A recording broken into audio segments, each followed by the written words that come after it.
Hello and welcome into the Skraby Show for February 6, 2025. Happy birthday to my dad.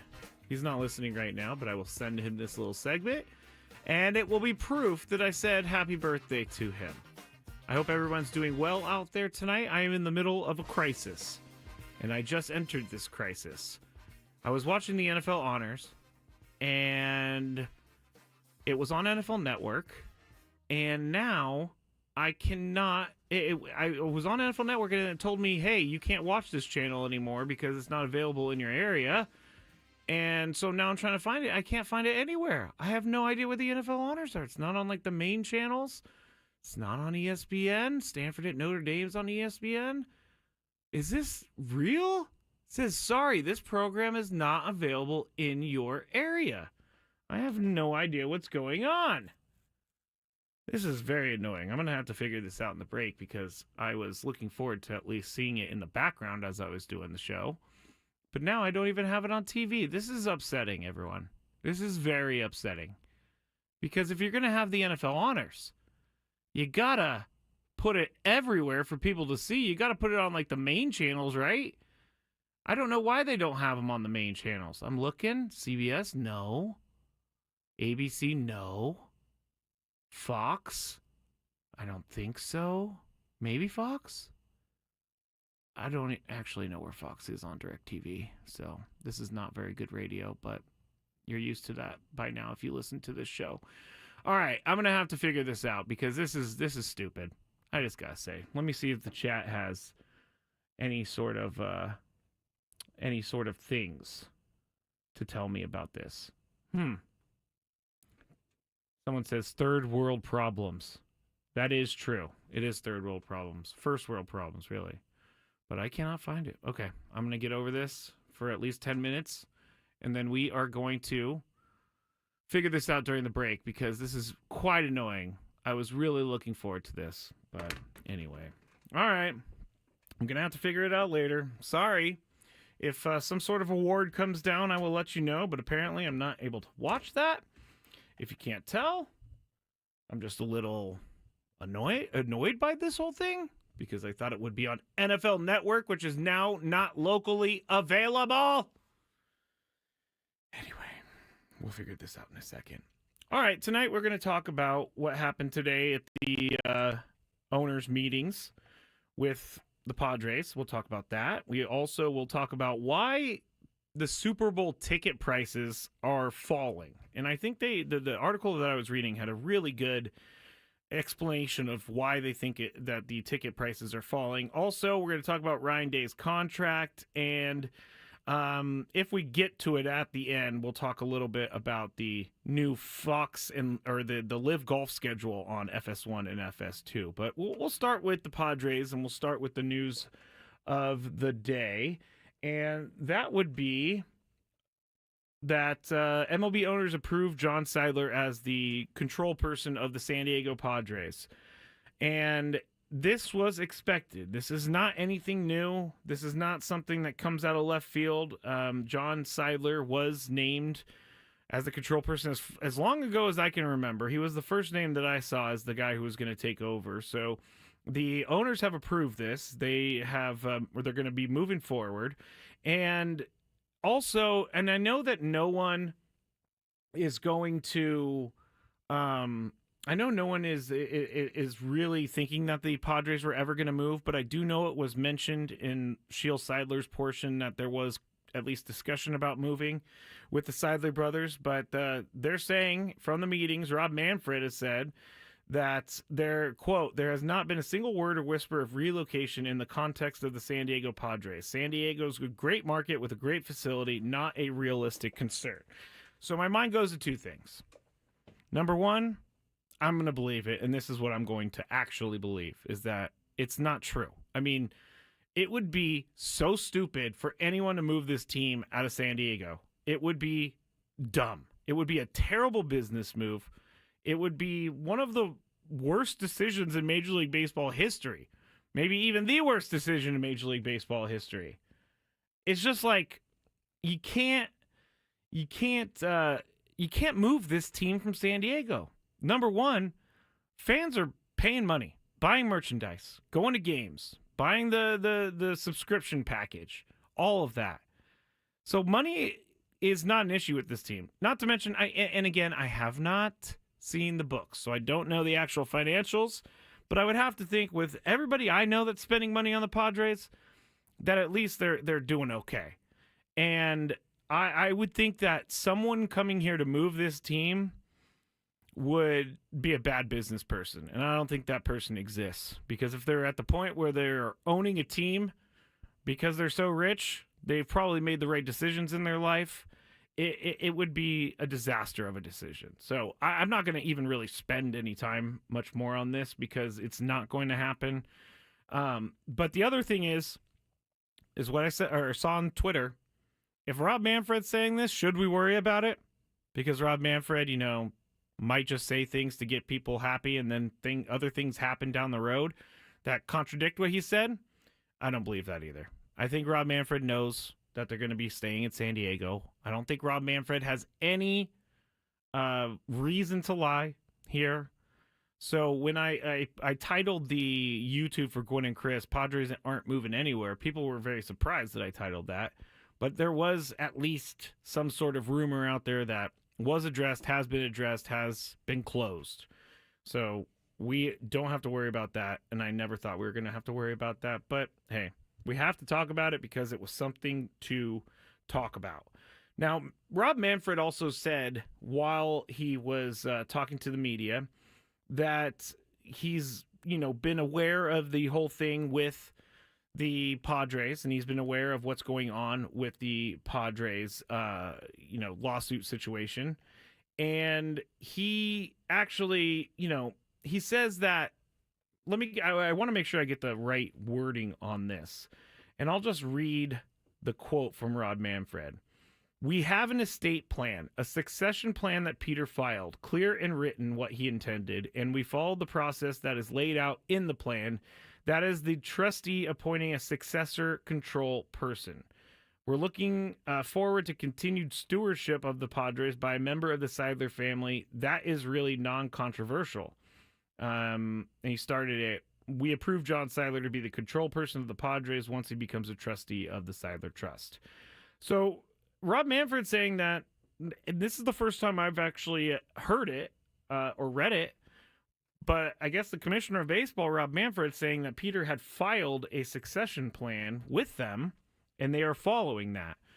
Again, I don't know what is true and what is not. We're going to have to wait for that. But if Peter did file a succession plan and John Seidler was named as the person that was going to succeed or take over for him, then I guess that's the answer right there, right?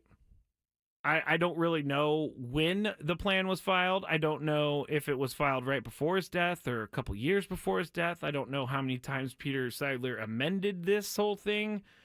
But at least from what Rob Manfred is saying, he's saying that the succession plan that Peter Seidler had laid out is being followed by Major League Baseball. So I guess we have to take him at his word, right? I think that there's many questions that I have just because I'm a curious person and I like to question things rather than just take them at face value. But we'll really find out who has the paperwork when it all comes down in court. Now, there is that other thing that you can do, that Sheila Seidler could do, is settle. If there's a point in time where she feels like maybe she doesn't have the proof, I don't know, she could settle. Or maybe she does have the proof and she wants to go through with everything.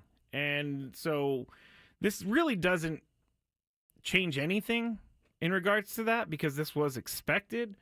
But it is interesting that to hear Rob Manfred say that Peter Seidler had filed clear and written, quote, clear and written what he intended, and we followed the process that is laid out in the plan. So I guess we have to be happy with this. And I'm not really sure which side I'm going to take. I'm not going to take a side right now because, again, there could be something that maybe Rob Manfred doesn't know about. But at a certain point, we will find out everything here. And we will figure out who's going to control the Padres. And we will figure out how to move forward from this whole thing. But in a nutshell, the Padres now have a control person. There is someone who is at least in charge of making the decisions. It's not just up in the air who's making decisions. There is someone that they can go to, that A.J. Preller can go to and ask for more money, or whether or not they should trade someone. It's not so open-ended anymore. John Seidler is that guy. And I do think that this is a good thing. And I think it's pretty important as well to make sure this is done before the season, just so there's no ball gets dropped when the season actually starts. And I think this is another step towards a little bit of normalcy since all of this news has come out. I think it was January 6th that the lawsuit was filed, so we've been dealing with this pretty much all of 2025, I guess a month ago today. But it's good for me that there is some sort of structure in place. That's what I wanted to see heading into the year. At least have someone that is able to make decisions, that is able to hear people out, that is able to move this franchise forward. And that's the deal. So going into the year, John Seidler's the control person. And again, Rob Manfred saying that they are following Peter Seidler's succession plan. And again, we will have to wait and see what happens with this. But at least there is some sort of news today that we can get behind, and we can kind of move forward a little bit with the Padres season. Now, have the Padres signed anybody else? No, they have not. But spring training is just 6 days away. So I think that in 6 days, we're going to start to see some more movement with the Padres. I don't know if they're going to sign everyone in 6 days from now, but as we've been saying all offseason, A.J. Preller is someone who does his work in flurries, and he also does a lot of his work in spring training. I'll bring up the stat from Jesse Agler's newsletter one more time. At the end of last year, there were 12 players on the roster for the Padres that were not on the 40-man roster when 2024 started. So that is a lot of change. And that's no different for this team. I don't think we're going to see any big moves, but I do think there's going to be a flurry of changes here in a little bit. And so that's what we got on the Padres tonight. If any other news comes up, I will let you know. And hey, at least we have structure. That's what I'll say. And I know the chat, Dan is saying, well, I don't care if the structure is in place. Padres not spending any money looks very bad. I don't think it looks very bad, but I do think that it's been something that has been an issue this offseason, not being able to spend any money. But again, I hate saying this because I'm not this person, but I'm going to have to wait till opening day to see what's happening with this roster. Maybe we get to opening day and this roster is an all-star roster.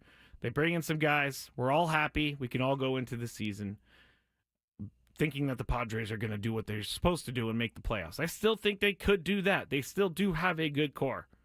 And I really don't even know what else to say about the roster, just because there's not really much to say anymore after going over this for so long. So that's it for the Padres for right now. Now, I'm looking at the chat, and I'm seeing if the NFL Network is broken for me or if it's broken for everyone. And it seems like the NFL Network might be broken for more than just me. So I'm going to try to figure this out in the break.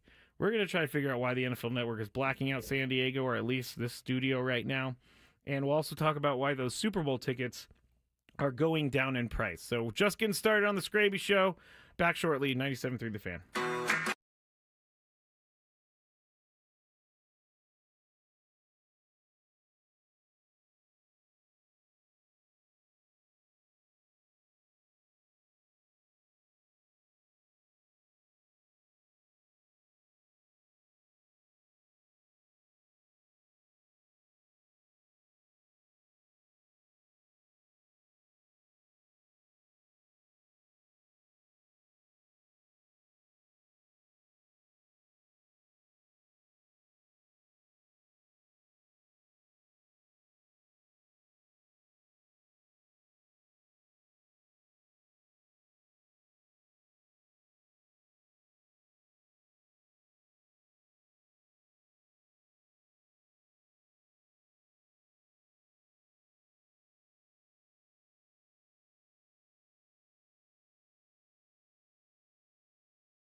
right, back here.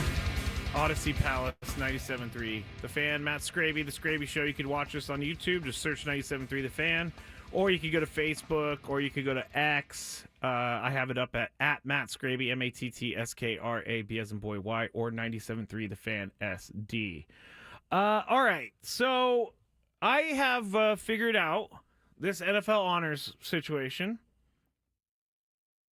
It's being tape delayed for the West Coast and some other time zones. I'm not really sure how to handle this in the year of 2025.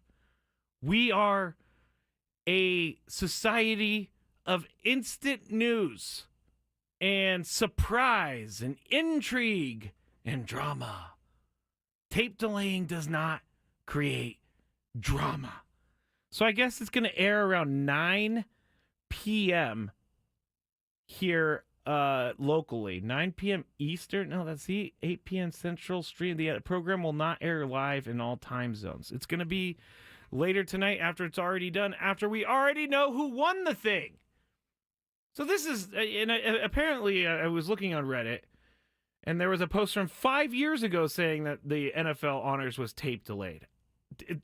Maybe I just forget every year that it's tape delayed, but in 2025, anything tape delayed is just so dumb. It's not good TV at all. Because once I find out the winners, I'm not going to go watch. This is stupid.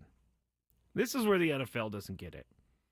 I really don't even know what the reasoning is behind it. Is it because it's too early in the day? They still play Monday Night Football games and Thursday Night Football games right now. I really don't know. And I am dumbfounded by this whole thing. It's 9 p.m. Pacific, according to Katrina. KG says, the tapes are being delivered to the stations by Pony Express. That is true. This is really bad. This is really bad. I just want things to work, everyone. I really do. I don't think it's that big of a deal for me to want to be able to watch the NFL honors on TV in 2025. I could go on complaining about this for another 5 hours, but I guess there's no reason for me to complain about it. Nothing's going to change from it. But this is not a smart move. I don't understand it at all. And so now, when I tell you, it's going to be very non-drama filled, because it's just going to pop up on my phone like this one did. Commanders rookie Jaden Daniels wins Offensive Rookie of the Year. Thank you, Yahoo. I was waiting to see that later when it's tape delayed. So I'm going to tell you everything that happens through push notification. All right. I might complain about this in a little bit. Not sure yet. But let's talk about these Super Bowl ticket prices, because they are falling, and the cheapest ticket get-in price is threatening to fall below $4,000. Still definitely is, a very expensive ticket, but it's still not as expensive as other Super Bowls. And so $4,000, a foursome of upper bowl seats as of Tuesday afternoon were available for $4,122 each. First off, one day I would like to go to a Super Bowl, but it's going to have to be through work, because I don't have the money to pay the $4,000, and I don't really want to pay $4,000 to go see a Super Bowl. I've actually talked to many people that have gone to Super Bowls, and of course the Super Bowl is fun. You get to see the halftime show. You get to see, the championship game of the NFL. But they say that during the commercial breaks, it is so boring, because the commercial breaks are really long and there's a lot of just standing around. And so a lot of the people I've heard from that have been to a Super Bowl have told me it's much better to watch on TV at home. And I think a lot of things are like that, but a Super Bowl is something I do want to go to one day, and but not for $4,000. Last year I was looking into going to the Super Bowl in Vegas between the Chiefs and the 49ers, and it was way too expensive. So I looked at the tickets, and that was my decision. Nope, not going, because it was too expensive. But anyway, they're saying that some of the price drop is for a couple reasons. And one of the reasons is actually really smart that I never even thought of. And that's not just because the matchup is the same as 2 years ago. So 2 out of the last 3 years, it's going to be Eagles and Chiefs. But what they're saying is the last time that they played, it took Eagles fans, the Eagles fans bought their tickets, bought their travel stuff, their accommodations, their flights, all that stuff. And because the Eagles hadn't been in the Super Bowl in years, Eagles fans wanted to take part in this, and so they did pay all the money for it.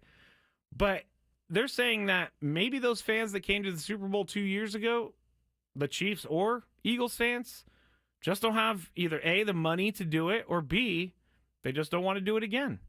So that definitely makes sense to me. With having the same matchup 2 out of the last 3 years, especially with the Chiefs, I don't know that anyone really outside of the Chiefs fans are going to be buying a Super Bowl ticket to see the Chiefs. If you're buying a Super Bowl ticket and you're not a Chiefs fan, you're either an Eagles fan or you're an NFL fan.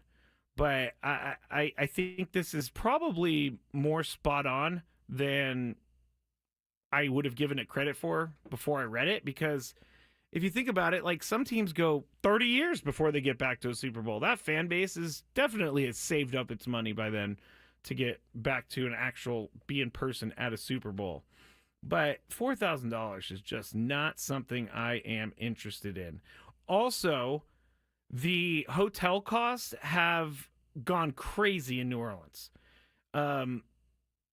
Like really crazy, to the point where people are not able to afford their hotel rooms anymore. And some of the hotels are requiring you do experience packages. So you have to buy the hotel room plus a package from the hotel so you can get that hotel. It's like basically buying the right to the hotel room.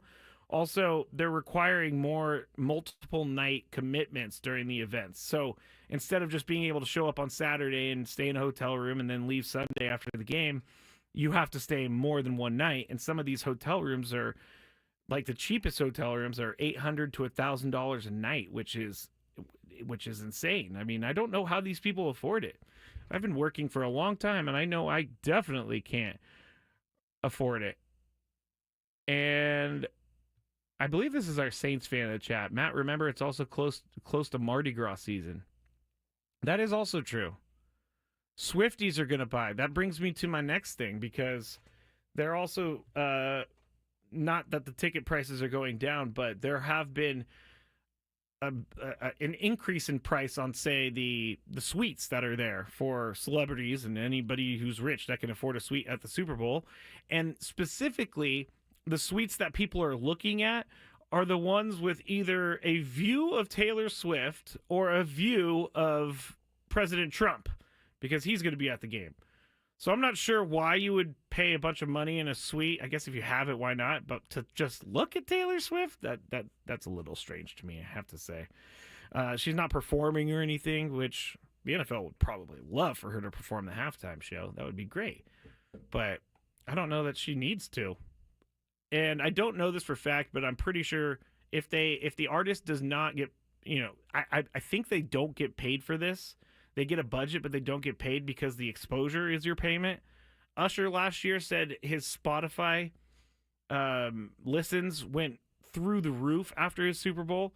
So once you perform at the Super Bowl, then you are put back into the mind of the people in America, and they're going to go listen to your music. So that's why Kendrick Lamar thinks it's great to do it, because it just is free publicity.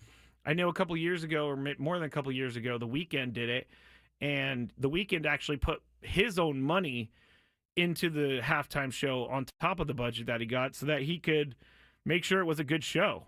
And so you think that they would pay these big acts millions of dollars to do this, but they don't.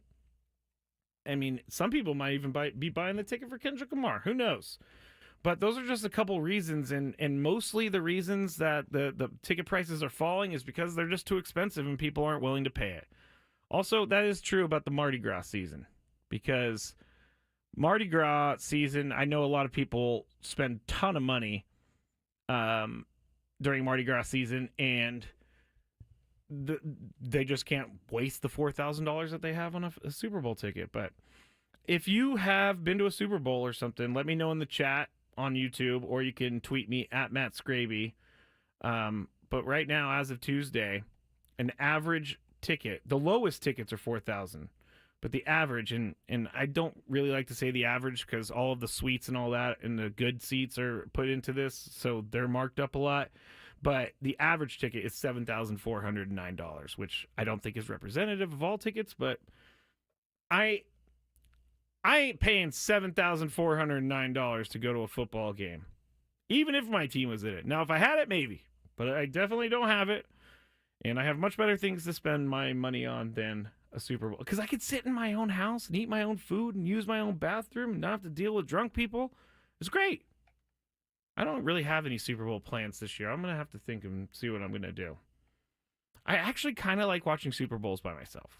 It's very weird, or very on brand for me to want to be by myself, but I think it's much more fun to be able to just watch it in the comfort of your own home, so that you can either listen to the game, talk to people, watch the halftime show, whatever you want to do. I remember when the 49ers went to the Super Bowl against the Ravens in, I think, 2012. It was all the people interested in the game around the TV for the game.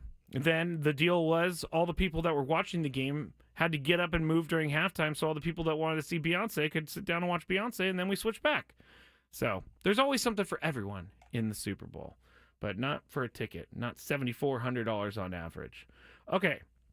Ryan Day, Ohio State quarterback contract is what I said.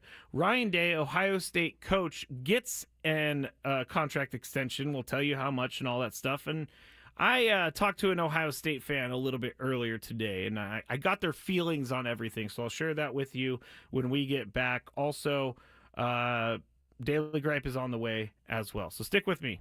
More Skraby Show next. Quinn and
Final segment here on the Skraby Show, 97.3 The Fan. You can check out the show on YouTube. Just search 97.3 The Fan or go to my Twitter at Matt Skraby. We have a few more NFL awards that have been announced. And I can't watch it because they're tape delaying the stupid award show. If you can't tell, I'm a little angry about that. But Defensive Player of the Year goes to Broncos cornerback Patrick Surtain II. He's the first DB to win Defensive Player of the Year since 2019, and he is very good. He's a lockdown corner, so I'm not surprised at all that he won Defensive Player of the Year. He's awesome. And Saquon Barkley is the 2024 Offensive Player of the Year, which I kind of expected. Why wouldn't you think Saquon Barkley is going to win that? That probably means he doesn't win the MVP. But we already knew that. Joe Burrow is the 2024 NFL Comeback Player of the Year, which he came off of a broken wrist last year. He had surgery, all that stuff. And so I can understand why Joe Burrow is Comeback Player of the Year. They also had the other one that sticks out to me is Sam Darnold.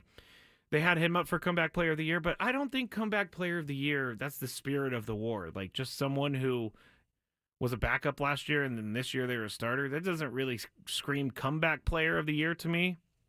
Comeback Player of the Year screams like someone who was injured, who was able to make it back from some sort of bad injury and be good again. Like, J.K. Dobbins was up for this award. I really think J.K. Dobbins should have won. With all the injuries that he's had in his career and being able to have the season that he had in 2024, I'm pretty sure that in my book he's the winner. I can stomach Joe Burrow.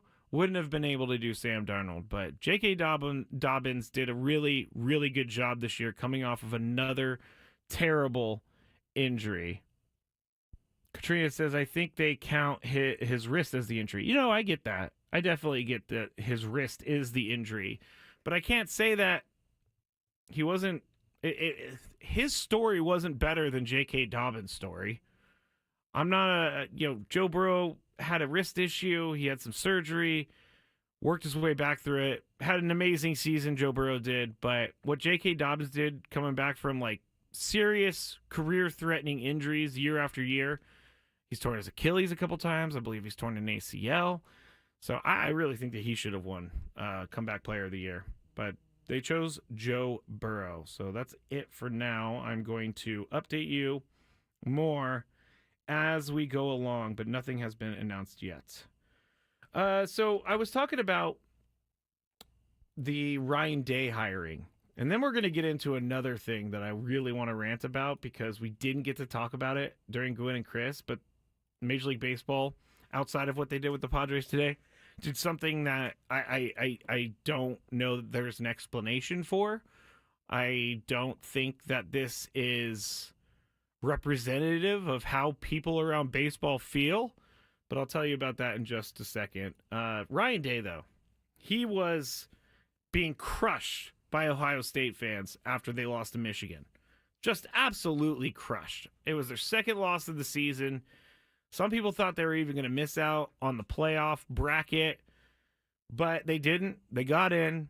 They were the best team in college football in the tournament, and they won the national championship. So he gets their first national championship since 2014. So he gets an extension today, and it's a 7-year extension, and it's going to run through 2031, and now he's going to be making $12.5 million per year. So I called my Ohio State friend, who, when I lived in Cincinnati, took me to the Ohio State-Michigan week up there in Columbus, and I got to walk around and see all that. It's a very serious rivalry, like more serious than anything I think we have here, college-wise. But my friend is not very happy with the extension, and I kind of agree with them because Ryan Day is a good coach. There's no question about that. Just won a national championship. Usually has them deep in the playoffs year after year, or a good bowl game. One of those things. Like he's not a completely incompetent coach. He deserves some sort of recognition for winning a national championship. But winning a national championship should buy you a couple years. I don't know that it buys you 7 years, though. Those things that Ryan Day, those losses that Ryan Day's had in his career to Michigan and bad losses throughout their career or throughout his coaching career, those don't change. So I'm not sure about a 7-year contract extension. That seems like you're getting a little crazy there. Like, you don't know what it's going to be like in 7 years. And I guess Ohio State can fire him after 2 years and then have to pay him 5 more years. But my friend from Ohio State, the Ohio State University, is very down on this. He knew that he was going to come back as coach. He knew that he was going to probably get some sort of extension, but he did not know he was going to get a 7-year extension. And the reason fans are not a fan of Ryan Day is because they don't really see their team. Well, number one, you can't keep losing to Michigan if you're an Ohio State coach. It just doesn't happen. Like, you should not lose to Michigan. It's very serious if you lose to Michigan. And he's lost, I believe, all 4 times. But 7 years is too much time. You can't do that for anyone. I guess players get 7-year contracts, but I don't know that in 7 years Ryan Day is going to have multiple national championships. And signing him up until 2031 kind of puts you in a hole if he does start to go bad, if things start to go bad. And it's kind of strange that fans are so reactive to this contract extension in a negative way after they just won a national championship. It's hard. It's hard to believe that, to be honest.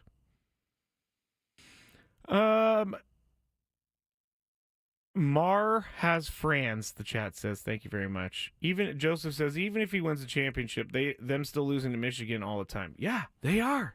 So that's why I don't understand it. And my friend from Ohio State says that he hopes everything goes well, but not very happy with the school for doing a 7-year deal. He would have been fine with like a 2 or 3 year extension. How many years does a national championship buy you? Apparently 7. Apparently 7 is the answer. All right, we have a little bit of time left. We're going to go into something that I didn't see until we started the Skraby Show, and someone on the chat alerted me to it. But the news out of the MLB owners meetings is saying that MLB owners have elevated A's owner John Fisher to their executive committee, the commissioner said. Which, this is a big old slap in the face to a lot of people. And this is what I'm talking about with Rob Manfred not getting it. You can't, why, and this goes back to yesterday with Jimmy Butler. Why are we rewarding bad behavior with great things like $111 or $21 million contract, whatever it was? Why are we rewarding bad behavior? John Fisher has not spent a dime on the A's for years and years and years and years and years. He has not cared about his team for years. And this whole fiasco with the A's moving to Vegas, no one knows if it's going to happen. They're going to be playing in a AAA ballpark for the next 3 years. This is where I cannot stand behind Rob Manfred whatsoever. This is failing up. You're allowing someone who is not a great owner to get into the executive committee? What makes you think that this guy, the A's owner, who is only spending money now because he's being told to, what makes you think that he's a good brain to have in that room? I don't think he has a good brain to be in that room, because clearly he has done nothing for the A's or the A's fans. John Fisher is that guy who is only concerned about making money off of his team. He is not concerned about winning a championship. He's not concerned about his fan base. He's not concerned with any of that. All he wants to do is make money. And, of course, that's what owners want to do. But I think other owners, some owners in sports, really care about their team winning.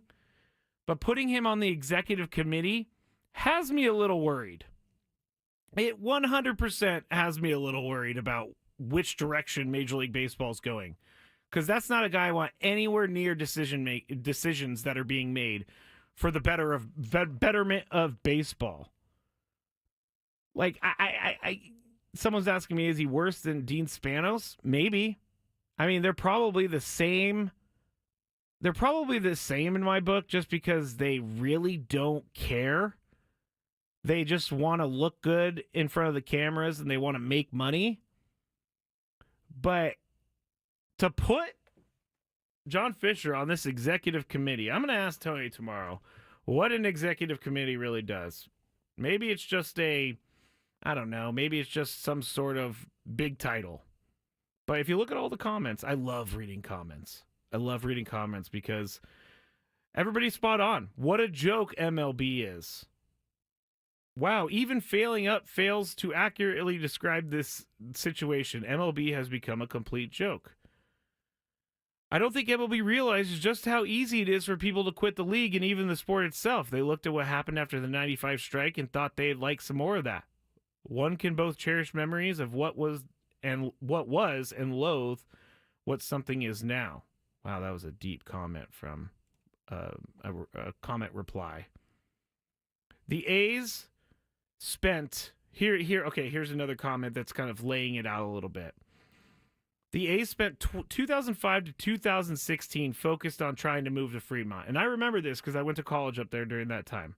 It was a big deal. They wanted to move to San Jose. They wanted to move to the Fremont, San Jose area. And it just was never going to happen because the Giants, San Francisco Giants, at the time, had control over that area, meaning they didn't want the A's to move in on their area so they could take fans away, which the Giants are kind of messed up in that regard for doing that. But they weren't able to move to San Jose. They chose Howard Terminal in late 2018. They actually took forever, I guess, to make the plans for this. They missed deadlines, and they kept changing what they said they were going to do. The city of Oakland raised nearly $1 billion for the team to build a stadium. The A's walked away when everything was close to going down, and in 2021 is when they decided to leave Oakland. And it's almost like I'm living in some sort of fake world right now where the NFL Honor Show is being tape delayed in 2025, and John Fisher, the owner of the A's, is promoted to an executive committee in baseball. This is why people say baseball's stupid, and this is how baseball will lose people. Now, how many people are going to get into the weeds with an owner of another team and finding out what he did and really taking the time and energy like I have to hate him as much as I do right now?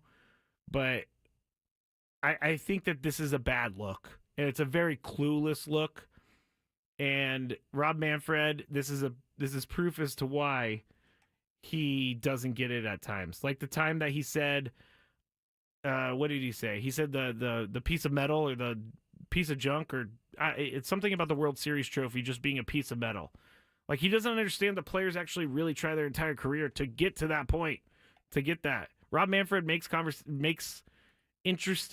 says interesting things that aren't very serious and then backs away from it like it was a joke. Like when he said the golden at bat thing, he wasn't saying that he was the guy who was going to, have that idea, but he said owners were talking about it. That's one of those examples of when people laugh at baseball when you do the golden at bat thing. It's just really terrible. Okay. I was looking at the chat. Everybody's with me on this John Fisher thing. I can't find one person who thinks that John Fisher is a good owner. I can't find one person. Snoop Dogg had a really, really good joke. Now, if you haven't seen at the NFL Honors, because you can't see, just because it's being tape delayed, if you don't know, if I haven't said that already, it's being tape delayed in 2025.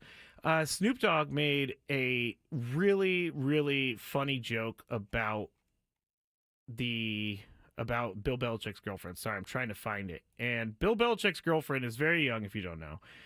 I think she's in her 20s. Bill's 72. But he also, and if you haven't seen what she's wearing tonight, it's quite revealing. So here's Snoop Dogg talking to the crowd. Cowboys was good.